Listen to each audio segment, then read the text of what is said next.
Pensais-tu vraiment qu'il resterait avec quelqu'un comme toi? La voix de la maîtresse trancha la nuit comme du verre. Tu n'es rien d'autre qu'un fardeau. Les phares jaillirent, les pneus hurlèrent. L'odeur de caoutchouc brûlé envahit l'air tandis qu'une voiture surgissait de nulle part. Un cri déchira la foule lorsque l'épouse enceinte trébucha en arrière dans la rue. Ses mains s'enroulèrent instinctivement autour de son ventre, mais il n'y eut pas de temps.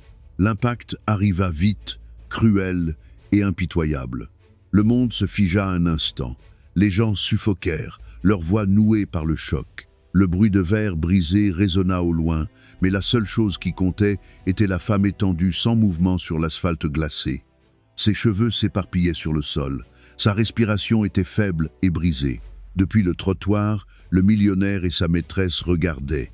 Au lieu de courir en avant, leurs lèvres se tordirent en sourires moqueurs. La maîtresse murmura quelque chose que lui seul pouvait entendre, et il rit comme si la scène qui se déroulait n'était rien de plus qu'une mauvaise pièce de théâtre. La nuit était lourde de silence et d'incrédulité. Personne ne pouvait comprendre pourquoi le destin avait choisi ce chemin cruel. Pourtant, ce n'était que le commencement. La rue tomba dans le silence.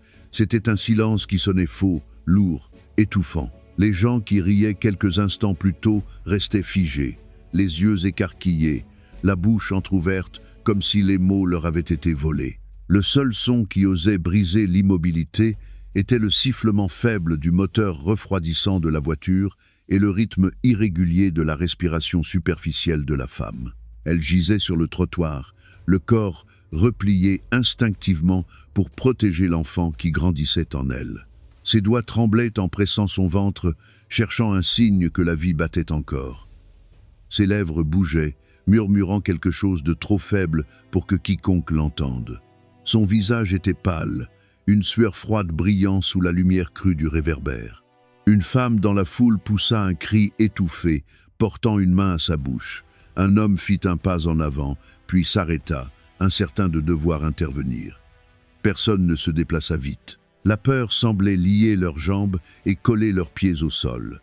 Le temps s'étirait douloureusement. Les secondes ressemblaient à des heures. L'épouse enceinte ouvrit les yeux, à peine. Ils étaient vitreux, sans focus.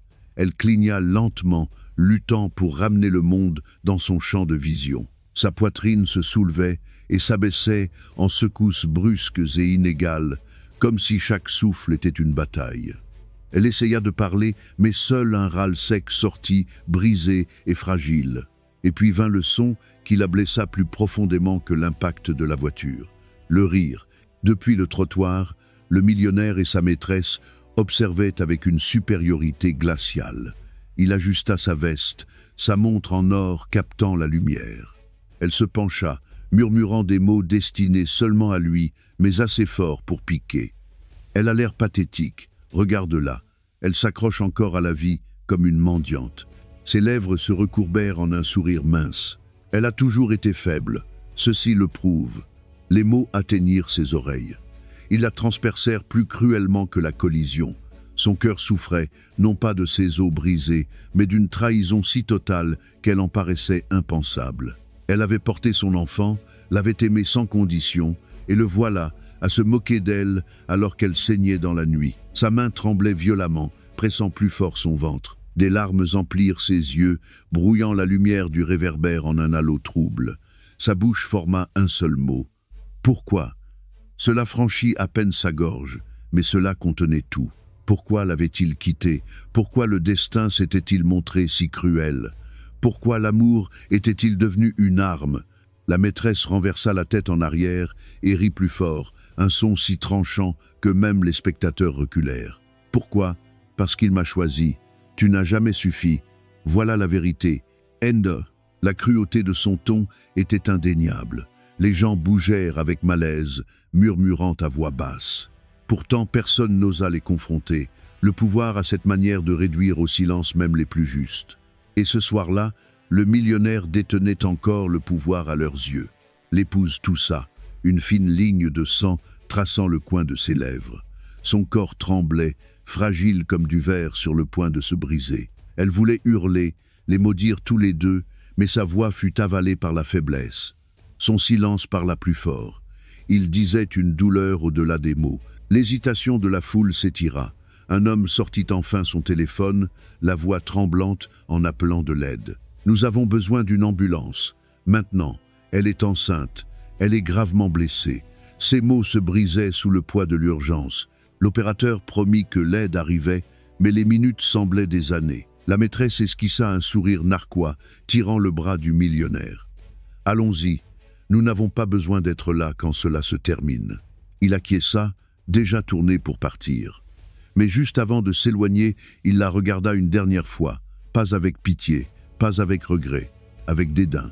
Un jugement silencieux qu'elle ne valait plus sa présence. L'épouse le vit. Elle vit tout. Et à cet instant, quelque chose en elle changea. Le choc qui l'avait paralysée commença à se transformer en autre chose, en quelque chose qui n'avait pas encore pris toute sa forme. Ce n'était pas encore de la force, ce n'était pas encore de la rage, mais c'était une étincelle, petite et fragile, qui ne s'éteindrait pas. Elle ferma de nouveau les yeux, luttant contre les vagues d'obscurité qui l'entraînaient.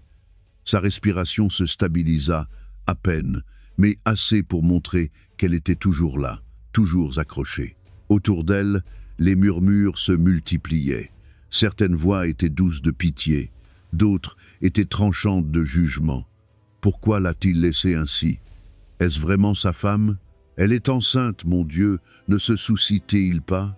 Chaque chuchotement fendait l'air, le condamnant même si personne n'osait le dire en face. La maîtresse lança un regard noir à la foule, défiant quiconque de la contredire.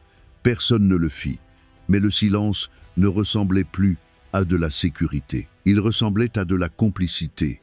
L'épouse enceinte frissonna lorsque le vent de la nuit effleura sa peau humide.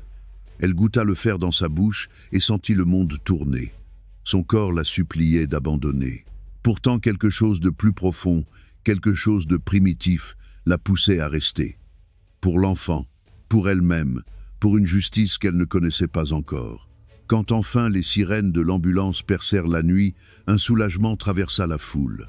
Les secouristes se précipitèrent, s'agenouillant près d'elle, vérifiant son pouls, sa respiration, le battement fragile dans son ventre. Leurs ordres étaient secs, professionnels, efficaces. Nous devons la déplacer avec précaution, la maintenir stable. Elle réagit encore. Alors qu'il la soulevait sur la civière, elle aperçut une dernière fois le millionnaire qui s'éloignait, la main enlacée à celle de la maîtresse. L'image se grava dans sa mémoire. Ce n'était pas seulement une trahison, c'était un abandon, écrit en lettres capitales dans son âme. Et tandis que les portes de l'ambulance se refermaient, la coupant des moqueries et des chuchotements, elle murmura quelque chose pour elle, seule. Personne d'autre ne l'entendit, c'était uniquement pour elle. Ce n'est pas la fin. La nuit engloutit le son des sirènes qui s'évanouissaient au loin. La ville reprit son bourdonnement, mais rien n'était plus pareil. Le silence qui suivit n'était pas un vide. C'était un silence prêt à se briser, prêt à laisser la vérité surgir. C'était le moment où le choc commençait à se transformer en autre chose. Une graine de règlement de compte avait été plantée. Et tandis qu'elle gisait dans la douleur, le monde autour d'elle avait déjà changé sans le savoir. Le destin était déjà en mouvement, déjà en train de tisser un fil qui se resserrerait de manière inimaginable. C'était l'immobilité avant la tempête. Les heures qui précèdent un désastre paraissent souvent ordinaires. C'était le plus cruel des tours du destin. Ce qui commence comme une routine peut basculer sans prévenir en quelque chose d'inoubliable et d'irréversible. Le matin avait commencé doucement. L'épouse enceinte s'était réveillée tôt, son corps déjà alourdi par l'enfant qu'elle portait. Elle posa une main sur son ventre et sentit un petit coup, un rappel qu'elle n'était pas seule, que la vie continuait de croître même lorsque l'amour s'échappait. Elle sourit faiblement, mais c'était un sourire teinté d'inquiétude. Le ciel à l'extérieur de sa fenêtre était gris, couvert d'une épaisse couche de nuages qui refusaient de bouger. L'air sentait la pluie, humide et terreux, comme si le monde lui-même retenait son souffle. Elle s'habilla lentement, choisissant une simple robe de coton qui tombait sur sa silhouette. Elle toucha son reflet dans le miroir, ses doigts effleurant sa joue comme pour chercher la femme qu'elle avait été. Sur la commode, son téléphone vibra. Un message illumina l'écran. Elle se précipita pour le saisir, espérant toujours espérant. Mais les mots étaient froids, dépourvus d'affection. « Ne me suis pas ». C'était tout, 4 mots plus lourds que le poids qu'elle portait en elle. Elle s'assit au bord du lit, le cœur sombrant. Elle avait déjà lu des messages semblables. Chaque fois, elle se disait que ce n'était que temporaire. Chaque fois, elle murmurait que l'amour pouvait être réparé, qu'un enfant pouvait guérir ce qui était brisé. Mais au fond, les fissures étaient trop larges, la distance trop grande. Pourtant, l'espoir est têtu. Alors elle se dit, il est seulement en colère. Les choses vont changer. Je dois juste être patiente. Sa mère l'avait appelée plus tôt, lui rappelant de manger quelque chose avant de sortir. Elle fit du thé, sa vapeur se mêlant au parfum de citron et de miel. Elle prépara un morceau de pain, mais n'y toucha presque pas. Son appétit avait été volé par l'angoisse. Elle resta assise à la table, ses mains enserrant la tasse chaude, comme si la tenir pouvait lui apporter du réconfort. Dehors, la pluie commença à tambouriner doucement contre la vitre. Chaque goutte glissait le long du verre, brouillant la vue de la rue en contrebas. Cela reflétait ses pensées, troubles et agitées. Elle se demanda si aujourd'hui serait le jour où il s'adoucirait. Elle se demanda si se montrer calmement, sans rien exiger, pourrait lui rappeler qui elle était. Elle prépara un petit sac, rien d'extravagant, un châle plié au cas où il ferait froid, un paquet de vitamines, une petite bouteille d'eau. Elle bougeait avec précaution, ses pas mesurés, son corps déjà épuisé par la fin de grossesse. Elle s'arrêta un instant, appuyant sa main contre le mur, respirant profondément, se disant qu'elle était assez forte pour ce qui l'attendait. En arrière-plan, la télévision bourdonnait avec les nouvelles du matin. Des voix parlaient de marchés en hausse et de tempêtes au large. Elle les entendait à peine. Son esprit errait vers des souvenirs d'un temps différent. Les nuits qu'ils passaient ensemble à marcher, les promesses chuchotées dans le noir, les projets d'une famille, d'une maison, d'un avenir. Elle s'accrochait à ces souvenirs comme à des bouées, même si plus elle les tenait, plus ils la blessaient. Le trajet en taxi vers la ville fut silencieux. Le chauffeur fit de petites remarques sur la météo, sur la circulation. Elle acquiesçait poliment, répondant par des demi-sourires. Ses yeux restaient fixés sur la fenêtre, observant les gouttes de pluie qui se poursuivaient sur le verre. Ses pensées oscillaient entre l'espoir et la crainte, tissant un nœud dans sa poitrine qui se resserrait à chaque kilomètre. Lorsque la voiture s'arrêta près de l'hôtel, elle sentit son estomac se tordre. Elle leva les yeux vers la grande entrée, le tapis rouge déroulé pour les invités de richesse et de pouvoir. Elle avait franchi ses portes autrefois, fièrement, à ses côtés. Ce soir, elle ne le ferait pas. Ce soir, elle resterait dans l'ombre, spectatrice d'une histoire qui lui avait autrefois appartenu. Avant de descendre, elle toucha encore son ventre. L'enfant bougea, doux mais insistant, comme pour lui rappeler que la vie continuait quoi qu'il arrive. Elle murmura « Tout ira bien, nous devons juste traverser cela ». Sa voix se brisa, trahissant la peur qu'elle tentait de cacher. Alors qu'elle avançait vers les lumières brillantes, elle aperçut son reflet dans la vitre du hall. Elle eut presque du mal à se reconnaître. Les yeux fatigués, le sourire forcé, la force à peine suspendue, elle voulut reculer. Son cœur la suppliait de le faire. Mais ses pieds la portèrent en avant. Dans les heures qui précédaient ce qui allait arriver, le monde semblait lui envoyer des signaux qu'elle ne comprit pas alors. Le scintillement d'un lustre à l'intérieur, tremblant comme s'il était troublé par le poids de la nuit.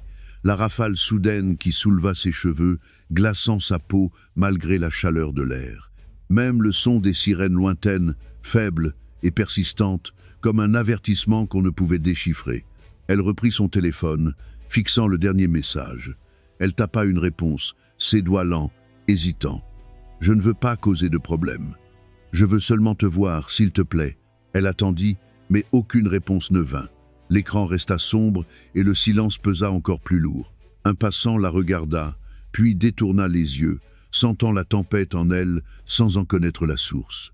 Elle resserra son châle autour de ses épaules, non pas à cause du froid, mais parce qu'elle avait besoin de s'agripper à quelque chose. Elle resta là plusieurs minutes, prise entre partir et entrer, entre la voix dans sa tête qui lui disait de rentrer chez elle et la douleur dans son cœur qui refusait de lâcher prise. Le destin attendait à la lisière, patient et impitoyable. Le ciel au-dessus gronda doucement, un roulement de tonnerre lointain. Elle leva la tête, ferma les yeux un instant.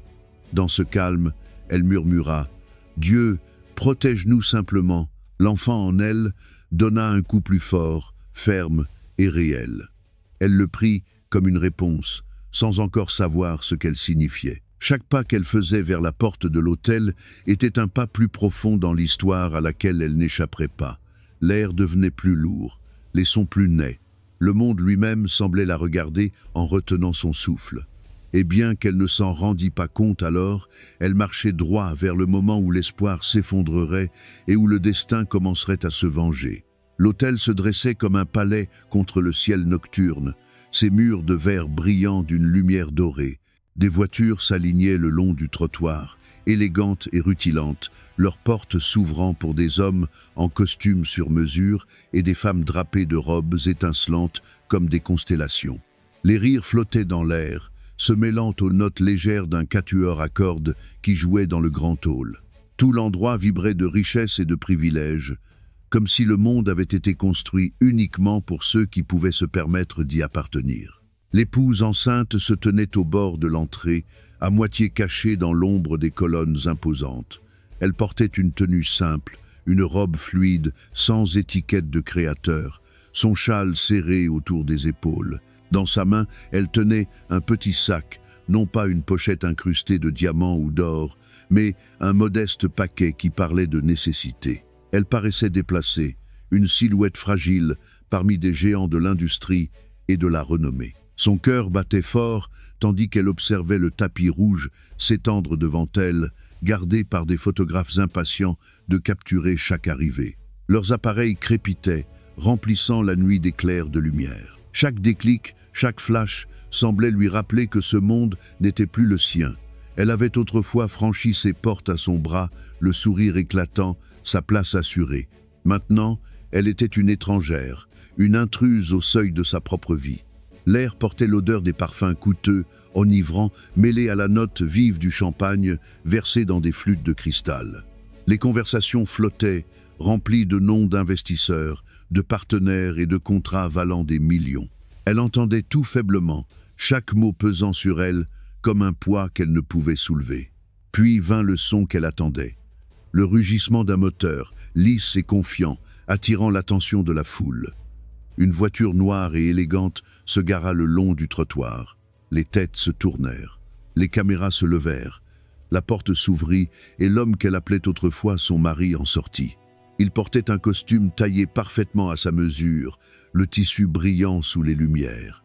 Son sourire était étudié, un sourire qui savait conquérir une salle avant même de prononcer un mot. À son côté, son cœur se serra lorsque la maîtresse apparut. Elle portait une robe argentée, scintillante comme du métal liquide. Ses cheveux étaient coiffés en vagues, encadrant son visage à la perfection. Elle tenait son bras comme si elle y avait toujours eu sa place. Ensemble, ils semblaient intouchables, le genre de couple que le monde applaudissait. Les applaudissements éclatèrent. Les flashs jaillirent comme des feux d'artifice, les baignant d'adoration.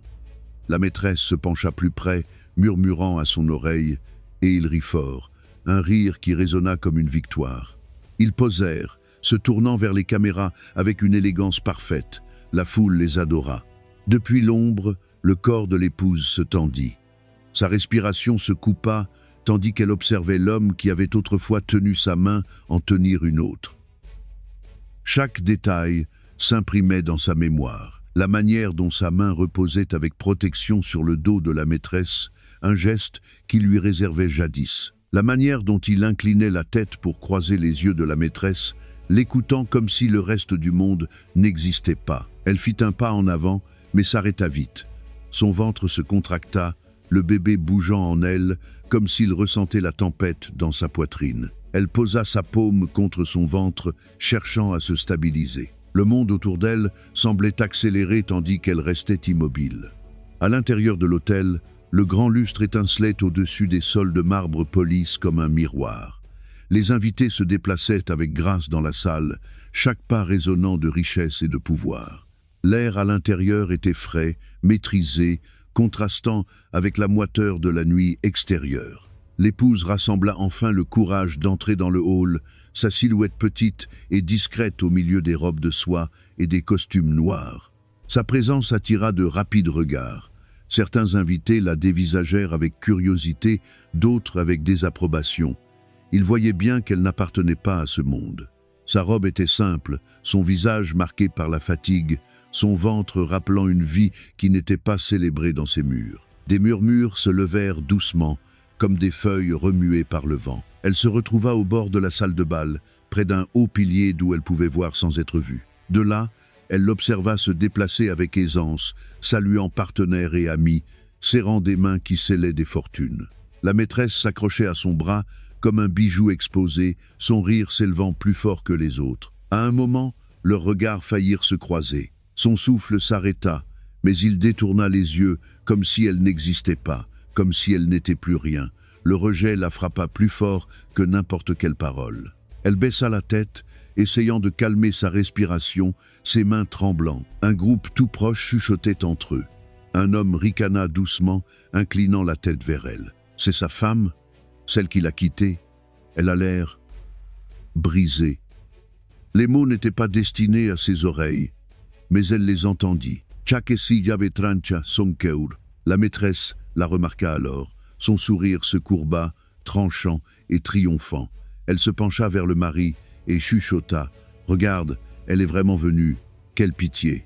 Il jeta un bref regard dans sa direction, ses yeux froids, détachés.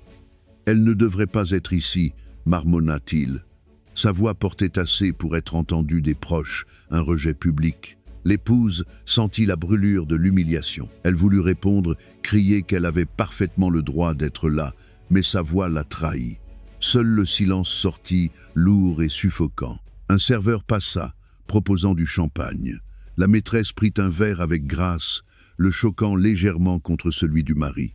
Ils burent, leurs lèvres touchant le cristal, tandis que la gorge de l'épouse se desséchait. Elle serra son châle, non pas à cause du froid, mais parce qu'elle avait besoin de se protéger des regards qui jugeaient. Chaque détail de la scène criait le contraste. La richesse étincelante autour d'eux, les rires polis, l'élégance du pouvoir. Et puis il y avait elle, fragile et petite, portant le poids de la trahison et d'une vie nouvelle. Elle était une ombre dans leur royaume de lumière. Une femme à proximité murmura à une autre, son ton dégoulinant de mépris. « Elle devrait rentrer, cet endroit n'est pas pour elle. » L'épouse entendit, mais elle ne bougea pas. Elle ne pouvait pas. Quelque chose en elle refusait de partir, même si la honte pesait lourdement sur ses épaules. Elle resta figée dans cette salle de bal, piégée dans le cruel théâtre de la richesse et de l'abandon. À cet instant, le contraste du pouvoir était total. Il était l'étoile, brillant sous les lustres et les applaudissements. Elle était l'oubliée, s'effaçant dans les coins. Pourtant la nuit n'avait pas fini son récit. Ce qui ressemblait à un triomphe n'était que la scène avant la chute. Et même si le monde ne le voyait pas encore, le destin se tenait déjà à la porte, prêt à redessiner les lignes du pouvoir avec une précision impitoyable. Toute trahison commence par de petits détails, de minuscules fissures à la surface qui, une fois remarquées, s'étendent jusqu'à ce que toute la structure s'effondre. Ce soir-là, dans la salle de bal, ces fissures se révélèrent une à une, coupant plus profondément à chaque geste, chaque regard, chaque mot néglige. L'épouse resta près du bord de la pièce, son corps appuyé légèrement contre un pilier de marbre. Elle essaya de calmer sa respiration, mais sa poitrine était serrée, son pouls irrégulier. Elle se dit de détourner les yeux, de se concentrer sur le sol, sur les lustres, sur n'importe quoi d'autre que lui. Mais ses yeux revenaient sans cesse, incapable d'arrêter de regarder l'homme à qui elle avait autrefois confié tout son cœur. Il se tenait au centre de la salle, la maîtresse toujours accrochée à son bras.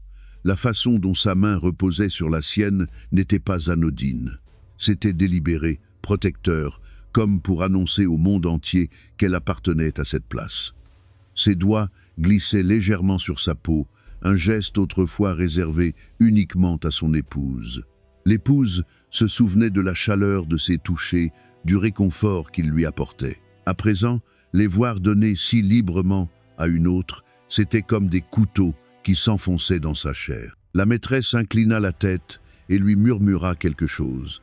Il rit, non pas doucement, mais assez fort pour que ceux qui étaient proches l'entendent. Son rire traversa la salle, atteignant les oreilles de l'épouse comme un écho cruel.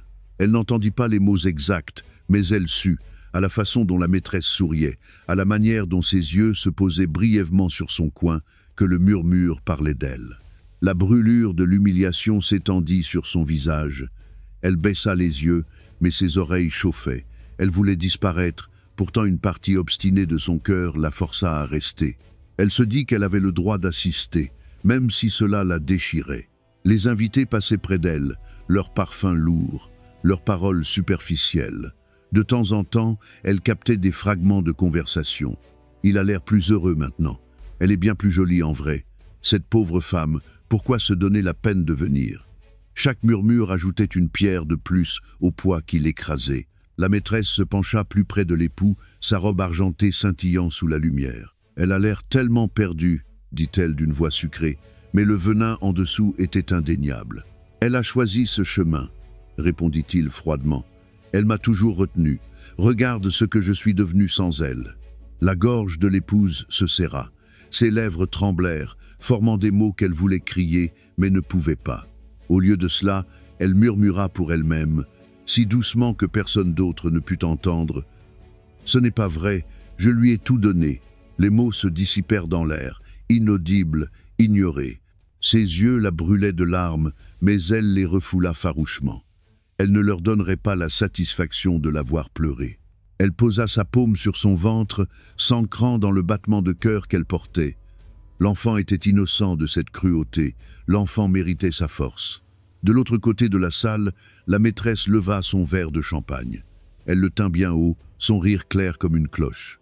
« Ah, de nouveaux commencements, dit-elle. » Sa voix était lumineuse, portée plus loin que nécessaire. Beaucoup levèrent leur verre en réponse, inconscients ou indifférents au couteau caché dans son toast. Le mari entrechoqua son verre contre le sien, son sourire rayonnant, sa fierté intacte. L'estomac de l'épouse se noua. Elle voulut partir, courir dans la nuit sans se retourner, mais ses pieds restèrent fixés au sol, comme si le destin lui-même refusait de la laisser partir. Elle devait voir, elle devait se souvenir. Les petits gestes continuaient. Le mari repoussant une mèche des cheveux de la maîtresse avec une familiarité tendre. La maîtresse reposant un instant sa tête contre son épaule, soupirant de contentement. Leurs regards partagés, emplis de promesses muettes, chacun étant une coupure de plus contre l'âme de l'épouse. Puis vinrent les mots qui brisèrent ce qu'il restait de son sang-froid. Un invité, enhardi par le vin, s'approcha du couple. Il regarda la maîtresse avec admiration et dit « Vous êtes parfaits ensemble. Il était temps qu'il trouve quelqu'un à sa hauteur. » La maîtresse sourit doucement. « Il mérite mieux. Et maintenant il l'a. » Le mari ne dit rien pour la contredire. Il hocha simplement la tête, levant encore une fois son verre. Les mains de l'épouse se crispèrent sur son châle, ses jointures blanchissant. Ses lèvres s'ouvrirent et cette fois, des mots sortirent, faibles, tremblants. « Comment as-tu pu » Personne ne l'entendit sauf elle. Mais la douleur derrière ce murmure suffisait à lui creuser la poitrine. La maîtresse l'aperçut encore, debout seule près du pilier. Elle se pencha vers le mari, son sourire s'affûtant. Elle ressemble à un fantôme. Devons-nous demander à la sécurité de la raccompagner dehors? Ce serait plus charitable. Il jeta un autre regard. Son regard était tranchant, détaché, comme un homme qui observe une étrangère. Ignore-la. Elle ne signifie plus rien. Oh!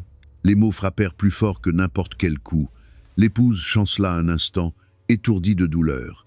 Elle posa sa main sur son ventre encore, se forçant à tenir debout. Elle murmura à son enfant « Tu es tout. Tu es la raison pour laquelle je continuerai à tenir. » Autour d'elle, la musique continua. Les cordes du quatuor emplissaient l'air d'élégance. Les invités dansaient gracieusement sur le sol poli. La trahison se déroulait non par la violence, mais par une cruauté subtile. Une main tenue trop longtemps, un rire partagé trop fort, un rejet prononcé comme si l'amour n'avait jamais existé. L'épouse ferma les yeux un instant, invoquant chaque once de force qui lui restait. Elle se rappela que le silence n'était pas une faiblesse, même si cela en avait l'air. Parfois, Le silence était le seul bouclier qu'il restait. Quand elle rouvrit les yeux, elle les vit clairement. Non pas comme des amants, non pas comme des vainqueurs, mais comme des êtres liés par l'arrogance. Leur beauté était superficielle, leur pouvoir fragile. Elle le vit tel qu'il était, même si personne d'autre ne le voyait encore. Mais malgré tout, la morsure de la trahison la transperçait. C'était indéniable. Il en avait choisi une autre. Il l'avait abandonnée au moment le plus vulnérable de sa vie. Il l'avait traitée non comme une épouse, non comme une partenaire, mais comme quelque chose de jetable. Elle mordit sa lèvre jusqu'à sentir le goût du sang, refoulant le sanglot qui menaçait de surgir. Ses épaules tremblaient, sa respiration était saccadée. Mais elle resta debout. Elle refusa de s'effondrer. Pas encore. La nuit s'étira, dorée de musique et de vin. Les signes de la trahison étaient partout, impossibles à ignorer. Et bien qu'elle restât silencieuse, absorbant chaque coup, quelque chose de profond en elle commença à s'agiter. C'était le faible commencement d'une tempête. La musique gonflait dans la salle de bal, les violons montant toujours plus haut, comme pour rivaliser avec les rires qui emplissaient l'air. Les serveurs se déplaçaient avec grâce, portant des plateaux d'argent, servant du champagne et de délicats hors-d'œuvre. Les invités se mêlaient en cercle, leurs conversations montant et descendant en vagues de richesse et de pouvoir. Et au milieu de tout cela, la trahison atteignit son cruel crescendo. L'épouse était restée trop longtemps dans son coin, espérant demeurer invisible. Mais l'humiliation traque toujours ceux qui essaient de se cacher. Elle les trouve, les entraîne sous la lumière et les dépouille de toute dignité devant tous. C'est exactement ce qui se produisit. La maîtresse la remarqua encore, cette fois refusant de laisser sa présence passer sous silence. Avec un sourire rusé, elle entraîna le mari vers le centre de la salle. « Offrons-leur quelque chose à commenter », chuchota-t-elle. Il eut un rictus, déjà enivré par l'attention. Ensemble, ils avancèrent comme un spectacle, une performance destinée aux yeux de toute la salle. La voix de la maîtresse retentit clairement, coupant la musique. « Vous la voyez ?» Elle pointa du doigt subtilement, mais avec assez d'insistance pour que plusieurs invités suivent son regard. Des murmures se répandirent rapidement, les têtes se tournèrent. Les yeux se posèrent sur l'épouse, toujours serrant son châle, son corps tremblant malgré ses efforts pour se contenir. « Elle ne devrait même pas être ici », continua la maîtresse, sa voix douce mais empoisonnée. « Cet endroit n'est plus le sien. » Le mari leva son verre, hochant la tête en accord. Sa voix porta avec autorité. « Elle a perdu cette place au moment où elle a refusé d'être la femme dont j'avais besoin. Elle n'appartient plus à cette vie. » Les mots restèrent suspendus dans l'air comme un verdict. Des exclamations parcoururent la foule. Certains invités détournèrent les yeux, mal à l'aise. D'autres se penchèrent, avides du drame. Personne ne s'opposa à lui. Les genoux de l'épouse fléchirent. Elle posa une main sur son ventre, le poids de l'enfant la maintenant debout malgré la douleur. Elle voulait disparaître, mais le destin la maintenait là, la forçant à subir la cruauté du moment. Ses lèvres tremblèrent. Elle tenta de former des mots. « Je t'ai soutenu, je t'ai tout donné. » Sa voix se brisa, fragile, à peine audible dans l'espace. La maîtresse éclata d'un rire bruyant, aussi tranchant que du verre brisé.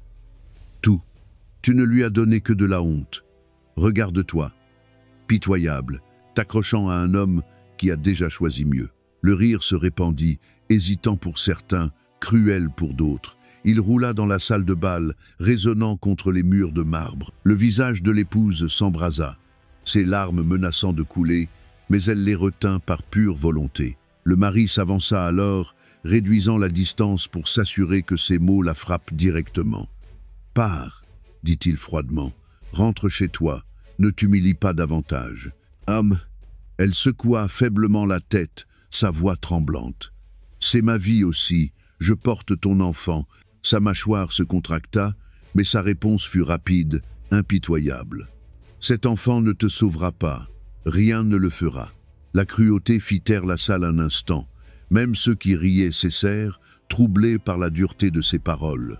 Le souffle de l'épouse se coupa. Son cœur se déchira, non seulement par la trahison, mais par ce reniement brutal et public de tout ce qu'elle portait. La maîtresse passa son bras sous le sien, le ramenant vers elle. Elle inclina la tête avec fierté, son sourire brillant comme les bijoux autour de son cou. Ne perds pas une seconde de plus avec elle. Elle est finie. L'épouse recula d'un pas, sa vision brouillée par des larmes qu'elle ne pouvait plus contenir. Elle sentit les regards de tous peser sur elle, la jugeant, la plaignant, la moquant. Son corps tremblait comme si l'air lui-même s'était retourné contre elle. Alors, dans ce moment de faiblesse, l'humiliation trouva son expression la plus cruelle. Un invité la frôla délibérément, bousculant son épaule. « Tu ne devrais pas être ici », murmura-t-il durement. Elle chancela, manquant de tomber, ses mains cherchant l'équilibre. La foule s'exclama, mais personne ne l'aida. Son châle glissa de ses épaules, tombant sur le sol brillant. Elle se pencha lentement, son corps lourd, son ventre l'attirant, sa respiration haletante. Le ramasser lui sembla soulever une montagne. Lorsqu'elle se redressa enfin, l'humiliation était complète. Elle avait été réduite au spectacle qu'il voulait. La maîtresse applaudit légèrement, son rire tranchant l'air. Vous voyez, même le geste le plus simple est trop pour elle désormais. Le mari sourit faiblement, satisfait. Laissez-la, elle apprendra sa place. Les larmes de l'épouse coulèrent librement alors, bien qu'elle les essuyât rapidement avec le coin de son châle. Ses lèvres tremblaient, mais aucun son ne sortit. Son silence était plus fort que des mots, empli d'une douleur si profonde qu'il réduisit même quelques-uns des murmures les plus cruels au silence. Le quatuor continua à jouer, ses cordes emplissant l'air d'une mélodie hantée qui contrastait violemment avec la cruauté en cours. La salle brillait encore, indifférente à sa souffrance. Les lustres scintillaient au-dessus, moqueurs dans leur beauté. Elle tenta une dernière fois de l'atteindre, sa voix brisée, désespérée. « S'il te plaît, pour notre enfant, souviens-toi de ce que nous étions. » Ses yeux se plissèrent, sa voix plus froide que jamais. « Ce que nous étions n'a plus d'importance, je ne suis plus cet homme, et tu n'es pas mon épouse. » Les mots la brisèrent complètement. Son corps s'affaissa comme si la force avait quitté ses os. Elle serra son ventre, son seul ancrage dans cette mer d'humiliation. Autour d'elle, la foule commença à bouger, les conversations reprenant, les rires montant de nouveau. Sa souffrance n'était qu'une représentation de plus, un drame éphémère dans une nuit d'excès. Ils se détournèrent, la laissant seule dans sa disgrâce. L'épouse resta debout, tremblante, brisée, mais respirant encore. Chaque respiration était une lutte. Chaque pas en avant semblait impossible. Pourtant elle demeura debout, elle refusa de s'effondrer. Pas ici, pas maintenant. Son humiliation était complète. La trahison avait été rendue publique, mais quelque part, sous le poids de la honte et du chagrin, quelque chose s'éveillait. Ce n'était pas encore de la force, pas encore de la rage, mais le commencement des deux. L'humiliation ne l'avait pas détruite. Elle avait planté la graine de sa défiance. Et même si la foule ne le savait pas, même si le mari et la maîtresse croyaient l'avoir réduite au silence pour toujours, cette nuit ne se terminerait pas par son effondrement. Elle se terminerait par un règlement de compte. C'était le tournant, le moment où l'humiliation se transformait en feu. L'humiliation persiste comme la fumée. Elle s'accroche à la peau, emplit les poumons et rend chaque souffle lourd. Pendant de longs instants, l'épouse resta au centre de cette salle de bal, comme si le monde avait pris fin. Ses épaules s'affaissaient, ses mains entouraient protectivement son ventre. Des larmes brillaient encore au bord de ses yeux. Chaque voix, chaque rire, chaque regard des invités pesait sur elle comme des chaînes. Mais alors, quelque chose changea. Cela commença doucement, dans sa poitrine, là où la honte et la douleur avaient trop longtemps vécu. Une étincelle prit feu, petite mais constante. Le souvenir de tout ce qu'elle avait enduré revint d'un coup. Les longues nuits à l'attendre, les promesses brisées, les mensonges chuchotés, l'abandon cruel alors même qu'elle portait son enfant. Chaque souvenir ajoutait du bois au feu.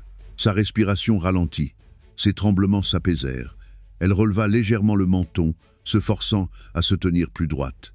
Son corps souffrait encore, son cœur faisait encore mal, mais son esprit commençait à se transformer. Le mari et la maîtresse s'étaient déjà détournés, satisfaits de son humiliation. Ils avançaient vers un autre cercle d'invités, riant comme si rien ne s'était passé. Mais l'épouse n'en avait pas terminé. Elle fit un pas en avant, ses pas silencieux mais déterminés sur le marbre poli. Pour la première fois de la soirée, elle ne se réfugia pas dans l'ombre. Elle marcha sous la lumière des lustres. La foule la remarqua, ses murmures s'éteignant dans le silence en la voyant passer de l'humiliation à autre chose. Elle s'arrêta à quelques pas du mari et de la maîtresse. Son regard croisa le sien d'abord. Il la regarda avec irritation, comme si sa simple présence était une gêne. Il ouvrit la bouche pour la renvoyer encore, mais elle parla la première. Sa voix était ferme, ni forte, ni dure, mais assez tranchante pour couper le bruit. J'ai assez enduré. La salle se figea, les conversations moururent, la musique faiblit, le quatuor ralentissant ses instruments, sentant la tension. Tous les yeux se tournèrent vers elle. Elle fit un autre pas, les épaules droites. Je suis resté à tes côtés quand tu n'avais rien. J'ai bâti une vie avec toi brique par brique, sacrifice après sacrifice. Et voici ta récompense, la trahison, la cruauté, l'humiliation publique. Ces mots résonnèrent, clairs et assurés. La maîtresse rit nerveusement, essayant de briser le silence. Elle est délirante, ne l'écoutez pas. Mais les yeux de l'épouse se tournèrent vers elle, brûlant d'une force que personne n'attendait. Et toi, tu crois avoir gagné parce que tu te tiens à ses côtés maintenant. Mais tout ce que tu as fait, c'est entrer dans l'ombre d'un homme qui ne connaît rien à la loyauté. Un homme qui te trahira aussi, comme il m'a trahi. Le sourire de la maîtresse vacilla. Elle serra plus fort le bras du mari, comme pour chercher du réconfort. Mais il ne dit rien. L'épouse reporta son regard sur lui, ses yeux fixés, sa voix montant avec conviction. J'ai porté ton enfant dans ce monde non pas grâce à toi, mais malgré toi. Je n'élèverai pas cet enfant dans la honte. Je ne lui apprendrai pas que le silence face à la cruauté est acceptable. Ce soir, tu peux rire de moi. Ce soir, tu peux croire avoir gagné. Mais écoute-moi bien, c'est la dernière fois que tu me verras plier. Ces mots tranchèrent la salle de bal comme une lame. Des exclamations parcoururent les invités. Certains baissèrent les yeux, honteux d'avoir participé à sa moquerie. D'autres hochèrent légèrement la tête, un respect naissant dans leur regard. Le visage du mari s'assombrit. Il tenta de reprendre le contrôle, d'affirmer son pouvoir. « Tu n'es rien sans moi », dit-il sèchement, sa voix dégoulinant d'arrogance. Mais l'épouse ne broncha pas. Sa voix jaillit plus vite maintenant, plus forte, comme une tempête qui se lève. « Non, tu n'es rien sans moi. Et un jour, tout le monde dans cette salle le verra. Ils verront qui t'a construit. Ils verront qui tu as abandonné. Ils verront la vérité que tu ne pourras pas cacher pour toujours. » La salle était silencieuse, suspendue. Même la musique s'était complètement arrêtée. La maîtresse essaya de rire encore, mais le son résonna creux, fragile. Elle est simplement désespérée. Elle est faible. L'épouse redressa les épaules, ses yeux se rétrécissant. Faible? Non. Faible, c'est choisir le mensonge plutôt que la vérité. Faible, c'est se cacher derrière l'argent et les titres en abandonnant ceux qui t'ont tout donné. Faible, c'est rire d'une femme qui est restée à tes côtés, même en portant ton enfant. Si c'est cela la force à tes yeux, alors je suis fier d'être son contraire. Ces paroles frappèrent plus fort que n'importe quel coup. Le mari regarda autour de lui, réalisant que la foule ne riait plus avec lui. Leurs regards avaient changé, certains pleins de jugement, certains pleins de pitié. Mais aucun ne lui offrait l'admiration d'avant. L'épouse le sentit alors. Le basculement, le pouvoir qu'elle croyait perdu était toujours en elle. L'humiliation ne l'avait pas brisée. Elle avait révélé sa résilience. Elle recula légèrement, sa voix plus calme, mais chaque mot résonnait comme du fer. « Ce n'est pas la fin de moi. Souviens-toi de ça. » Le silence qui suivit était dense, immuable. Les invités attendaient sa réponse, mais il ne vint pas. Le mari ouvrit la bouche, puis la referma, son orgueil blessé, sa confiance ébranlée. La maîtresse tira son bras, lui soufflant de dire quelque chose, n'importe quoi, mais il n'y parvint pas. Pour la première fois, l'équilibre du pouvoir bascula. Elle, la femme qu'il croyait brisée, avait pris le contrôle avec rien d'autre que la vérité. L'épouse se retourna lentement, son châle serré dans sa main. Elle marcha vers la sortie, chaque pas assuré, sa posture droite. La foule s'écarta en silence pour la laisser passer, leur regard la suivant avec stupeur et admiration.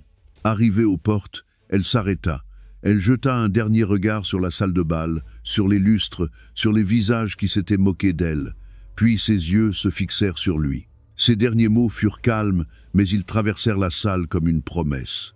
« Je me relèverai, tu tomberas. » Les portes se refermèrent derrière elle, laissant la salle stupéfaite.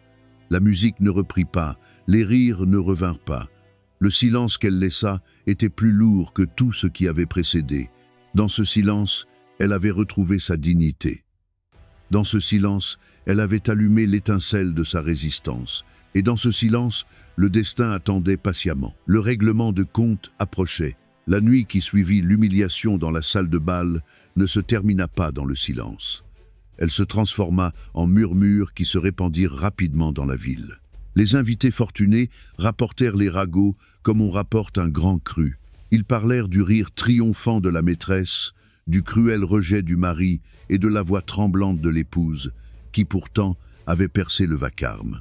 Ce qu'ils ne savaient pas, c'est que le destin avait déjà préparé la scène pour l'acte suivant. L'épouse passa la nuit dans un lit d'hôpital, son corps meurtri, son esprit épuisé. Mais même dans la douleur, elle s'accrocha à la vie qui grandissait en elle.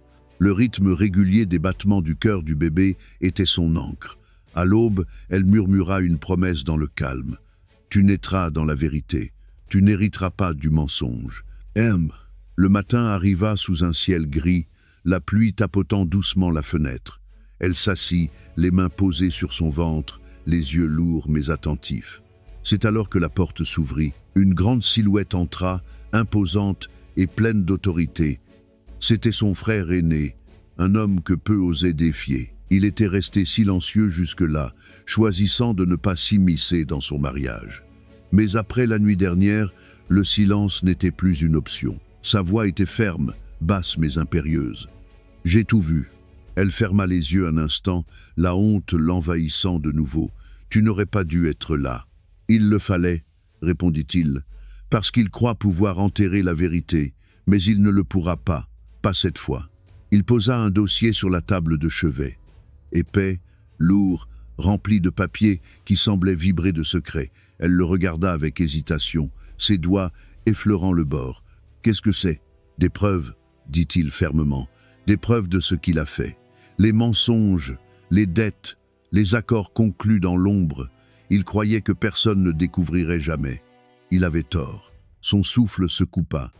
Elle fixa son frère, voyant la certitude dans ses yeux. « Pourquoi maintenant ? Parce qu'hier soir, il a franchi une limite. Il ne t'a pas seulement trahi en privé.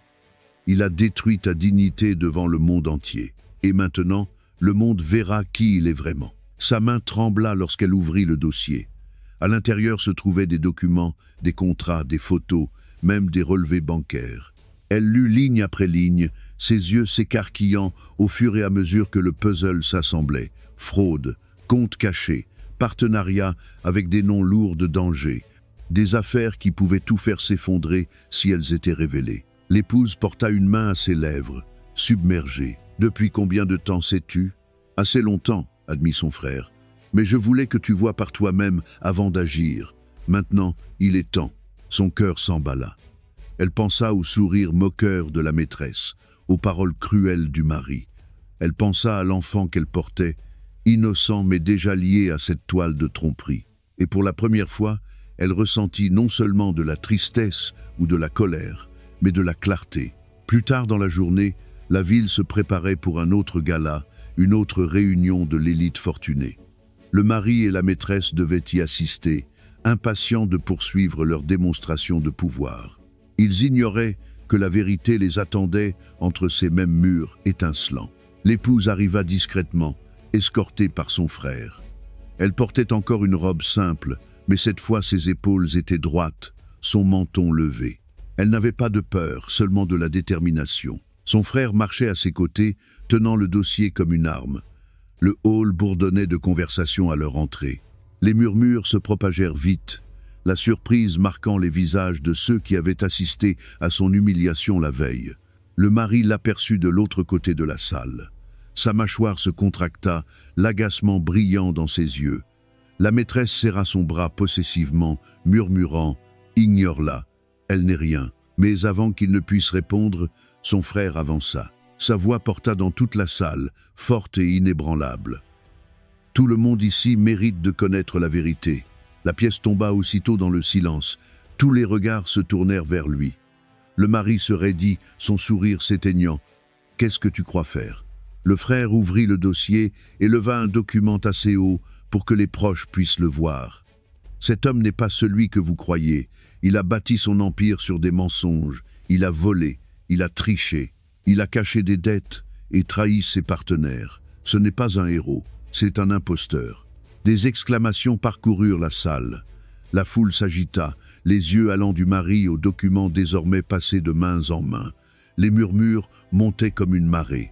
Le mari essaya de rire, mais sa voix se brisa. C'est du n'importe quoi. Des mensonges colportés par une famille jalouse et avide d'attention.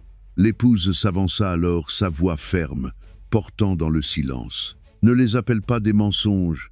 J'ai vécu avec ta tromperie. J'ai porté le poids de ta trahison. Je suis resté tandis que tu faisais semblant d'être quelqu'un que tu n'étais pas. Mais ce soir, je ne me tairai pas. La maîtresse ricana, le visage crispé.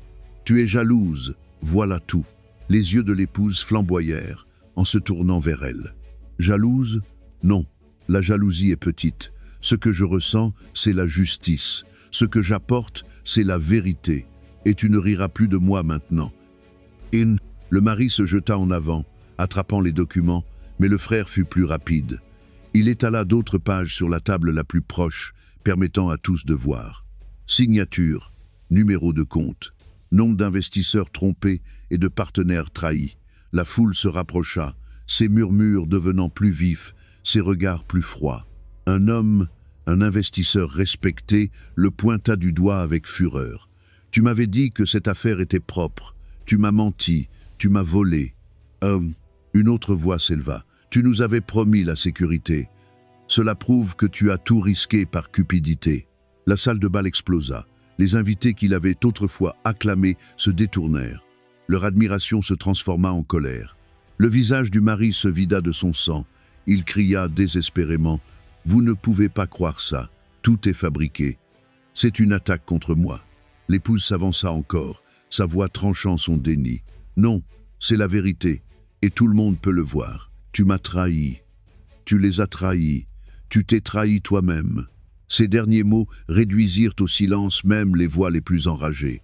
Leur poids tomba sur lui comme une pierre. Il ne bougea plus, ne parla plus. Il restait figé, mis à nu, privé de son pouvoir. La maîtresse regarda autour d'elle, la panique dans ses yeux. La foule ne l'adorait plus. Il murmurait son nom avec dégoût, la traitant de complice, de voleuse, de parasite. Elle tira son bras, le suppliant de partir. Mais il restait planté, paralysé par une vérité qu'il ne pouvait nier. L'épouse ne sourit pas. Il n'y avait pas de joie dans ce moment, seulement la justice. Elle se tint droite, ses mains sur son ventre, ses yeux inébranlables. L'humiliation de la veille avait été remplacée par la clarté. Les mensonges qu'il avait autrefois enchaînés étaient tombés. Et dans cette salle de bal, sous les mêmes lustres qui avaient été témoins de sa disgrâce, la vérité se dressait enfin plus haute que les mensonges. Ce n'était pas la fin, ce n'était que le commencement de sa chute. La vérité, une fois prononcée, ne peut être reprise. Elle se répand vite, irrésistible, trouvant chaque oreille, chaque cœur, chaque jugement tapi dans le silence. Ce soir-là, dans la salle de bal, la vérité se libéra et, avec elle, survint l'effondrement inévitable de l'homme qui avait bâti son empire sur des mensonges. Le mari se tenait au centre de la salle, le visage pâle, les mains tremblantes, alors qu'il tentait de rassembler les papiers éparpillés. Mais les documents ne lui appartenaient plus. Ils étaient dans les mains d'hommes et de femmes qu'il avait autrefois crus et qui lisaient maintenant ligne après ligne de trahison. Des contrats tachés de tromperie, des signatures liées à la fraude, des comptes qui saignaient vers des lieux cachés. Une voix s'éleva de la foule, tranchante et furieuse. « Tu m'as menti, tu avais promis la sécurité, mais tu as joué avec nos vies. » Une autre suivit, glaciale. « J'ai investi des millions, tu m'avais dit que c'était sûr, tu nous as volés. » Les accusations frappèrent comme des flèches, perçant son orgueil. Il essaya de rire, mais le son se brisa dans sa gorge. Ce sont des malentendus, des documents sortis de leur contexte. Rien de tout cela ne prouve quoi que ce soit. Mais personne ne le croyait. Le poids des preuves était trop lourd. Les murmures enflaient. Les visages autour de lui devenaient plus durs, plus froids. Ceux qui, jadis, se pressaient pour lui serrer la main, reculaient maintenant, refusant de s'approcher. Le cercle s'élargit, le laissant exposé, isolé, un roi déchu sans trône. La maîtresse s'accrochait à son bras, son visage blême, sous l'éclat de sa robe argentée. Elle essaya de parler, sa voix tremblante. « Il est innocent, c'est de la jalousie. Il déforme tout pour nous détruire. » Mais même, elle entendait à quel point cela sonnait creux. La foule ne l'écouta pas. Elle se retourna contre elle aussi, ses murmures devenant des accusations. Elle savait. Elle faisait partie de tout ça. Elle a pris ce qui ne lui appartenait pas. Son sourire s'éteignit. La confiance qu'elle avait affichée quelques heures plus tôt s'évapora, laissant place au désespoir. Elle tira sur sa manche. Il faut partir. Maintenant, mais le mari ne pouvait pas bouger. Il était figé, prisonnier des regards, prisonnier de la vérité qu'il avait voulu enterrer. Ses lèvres tremblaient.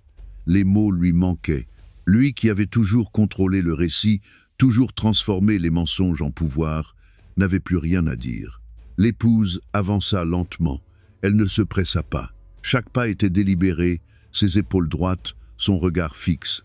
Elle n'avait ni richesse, ni bijoux, ni couronne d'admiration.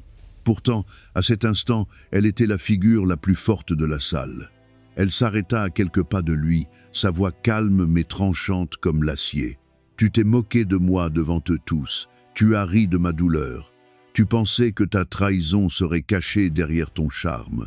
Mais te voilà, dépouillé de tes mensonges, et il te voit pour ce que tu es. » Il la regarda, ses yeux suppliants, désespérés à présent. « S'il te plaît, ne fais pas ça.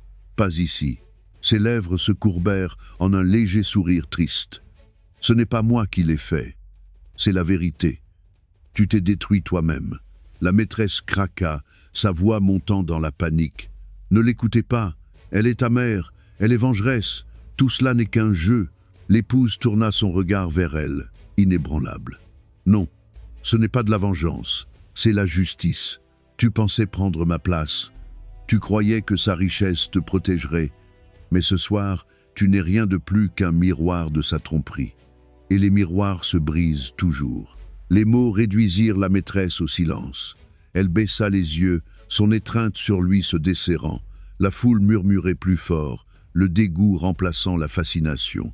Le mari tenta encore, sa voix brisée. « Je peux arranger ça, je peux réparer, donnez-moi du temps. » Un investisseur s'avança, son ton sans appel. « Ton temps c'est fini. » La foule bougea encore, cette fois en lui tournant le dos.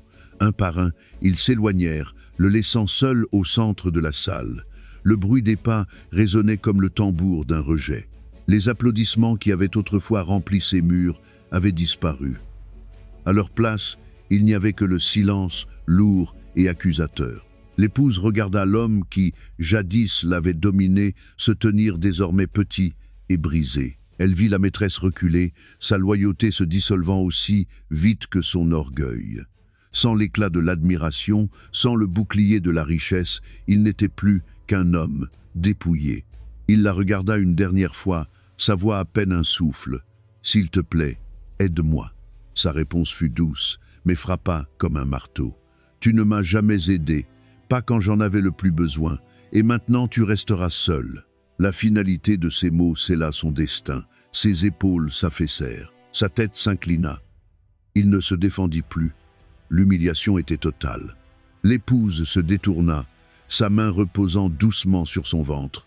Elle ne sourit pas, elle ne triompha pas. Il n'y avait pas de victoire dans ce moment, seulement la justice. Elle avait retrouvé sa dignité et il avait payé le prix de la trahison. Autour d'elle, les murmures changèrent encore, non plus moqueurs mais respectueux. Elle s'est tenue droite, elle a dit la vérité. Elle est plus forte que tous. Les lustres étincelaient au-dessus, comme pour refléter sa résilience. Le sol de marbre qui avait vu son humiliation était maintenant témoin de sa victoire. Elle marcha vers les portes lentement, chaque pas résonnant de puissance tranquille. Derrière elle, le mari s'effondra sur une chaise, la tête entre les mains. La maîtresse disparut dans la foule qui ne se souciait plus d'elle. Leur empire, autrefois bâti sur l'admiration et la tromperie, s'était écroulé en quelques minutes. L'épouse s'arrêta sur le seuil, se retournant une dernière fois. Ses yeux balayèrent la salle de bal, les visages qu'il avait jugés, l'homme qu'il avait trahi. Sa voix porta clairement, ses derniers mots tombant comme une pierre dans l'eau calme. « Voici le prix de la trahison, souvenez-vous-en. » Et sur ces mots, elle sortit, le laissant se noyer dans les ruines de sa propre œuvre. Le prix avait été payé. Le matin arriva doucement, comme si le monde lui-même voulait lui offrir un nouveau départ. Le soleil perça les nuages d'une lumière tendre, réchauffant la terre qui avait autrefois semblé si froide sous ses pieds. Des oiseaux chantaient au loin. L'air sentait la pluie fraîche, porteur de la promesse de quelque chose de pur, de quelque chose qu'aucun mensonge n'avait encore souillé. L'épouse se tenait près de la fenêtre d'une petite maison loin de la ville. Ce n'était pas un manoir rempli de marbre et de lustre. Ce n'était pas un lieu bordé d'or, ni encombré de serviteurs. C'était calme, c'était sûr, c'était à elle. Elle toucha légèrement la vitre, son reflet la fixant avec des yeux différents. Il n'était pas vide, il n'était pas brisé, il portait une force forgée par le feu. Derrière elle, la pièce vibrait de chaleur. Un tapis doux recouvrait le plancher de bois. Une table supportait un vase de fleurs fraîches, leurs couleurs éclatantes contre la pâleur du matin. L'odeur du thé venait de la cuisine, se mêlant à la douce senteur du pain encore chaud. Tout était simple, mais chaque détail respirait la paix. Elle se retourna au son d'un cri. Sur le lit, son enfant s'agitait, de petites mains tendues vers la lumière. Elle traversa la pièce rapidement, soulevant le bébé dans ses bras. Le poids était léger, mais la signification immense. Elle tenait la vie elle-même, pure et intacte de toute trahison.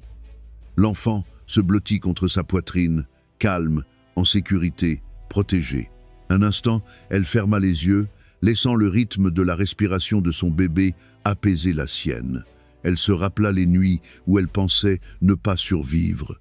L'humiliation, la cruauté, le désespoir qui avait menacé de la noyer. Tout cela l'avait conduite ici, à ce moment de liberté. Elle murmura doucement, presque comme une prière. Nous sommes en sécurité maintenant. Nous sommes libres. Dehors, le monde continuait comme toujours. Les voitures roulaient sur des routes lointaines. Les gens se hâtaient vers leur travail. Mais pour elle, le temps s'était ralenti. Elle ne mesurait plus sa vie à l'aune de l'approbation des foules ou du jugement de ceux qui s'étaient moqués d'elle. Elle la mesurait au battement de cœur contre sa poitrine, à la paix des matins qui ne demandaient rien d'autre que d'être vécus. Son frère venait souvent, apportant des courses, des fleurs et des éclats de rire. Il s'asseyait avec elle sur le perron le soir, regardant le soleil se coucher sur des champs plutôt que sur des gratte-ciel. Il lui racontait des histoires de force, lui rappelant encore et encore qu'elle avait déjà gagné la plus dure des batailles. Chaque fois, elle souriait, reconnaissante envers la famille qui ne l'avait jamais abandonnée. Des nouvelles du mari et de la maîtresse lui parvenaient parfois, apportées par les journaux ou les murmures des voisins. L'empire s'était effondré, les procès s'étaient accumulés, les investisseurs réclamaient justice. Son nom, autrefois prononcé avec admiration, n'évoquait plus que la honte. La maîtresse avait disparu de la scène publique, sa gloire effacée avec son influence. Ils avaient tout perdu, consumés par les mêmes mensonges qui les avaient portés au sommet. L'épouse écoutait, mais ne ressentait plus la brûlure de leur nom. Elle ressentait plutôt de la distance. Leur chute n'était pas son triomphe. Ce n'était que la conséquence naturelle de la trahison. Elle n'avait pas besoin de jubiler. Sa vie n'était plus liée à la leur. La nuit, quand le bébé dormait, elle s'asseyait près de la fenêtre et écrivait dans un petit carnet. Elle écrivait sur la douleur, mais aussi sur la résilience. Elle écrivait sur la trahison, mais aussi sur la liberté. Chaque page devenait un témoignage, non pas de la perte, mais de la survie. Elle voulait que son enfant le lise un jour et connaisse la vérité. Elle voulait qu'il comprenne que la force n'est pas l'absence de souffrance, mais la décision de se relever après elle. Ses journées s'emplissaient de petites victoires. Elle riait de nouveau, doucement d'abord, puis plus fort. Elle apprit à préparer des repas qui emplissaient la maison de chaleur. Elle planta des fleurs dans le jardin, les regardant pousser sous le même soleil qui lui semblait désormais une bénédiction. Elle serrait son enfant chaque nuit, lui murmurant des histoires non pas de douleur, mais d'espérance. Elle ne craignait plus les miroirs. Quand elle se regardait, elle ne voyait plus la femme brisée et abandonnée dans une salle de bal, mais la survivante qui en était sortie avec dignité. Elle portait des cicatrices, mais ce n'étaient pas des marques de faiblesse. C'étaient des preuves de combats menés et gagnés. Un soir, alors que le ciel se teintait de rose et d'or, elle sortit avec son enfant dans les bras. Elle respira profondément, l'air frais emplissant ses poumons. Elle regarda l'horizon, infini et libre. Sa voix était calme, ferme, emplie de conviction. Parfois, le destin rend la justice quand nous ne le pouvons pas, et parfois, survivre est la plus grande des vengeances. Le vent porta ces mots doucement dans la nuit. Alors, elle sourit, un vrai sourire, ni forcé, ni brisé. Un sourire qui appartenait à une femme ayant retrouvé sa liberté, ayant repris sa vie. Elle se retourna vers la maison, le bébé paisiblement blotti contre elle, la porte ouverte sur un avenir encore à écrire, mais qui lui appartenait. Et ainsi, son histoire se termina, non par l'amertume, mais par la libération.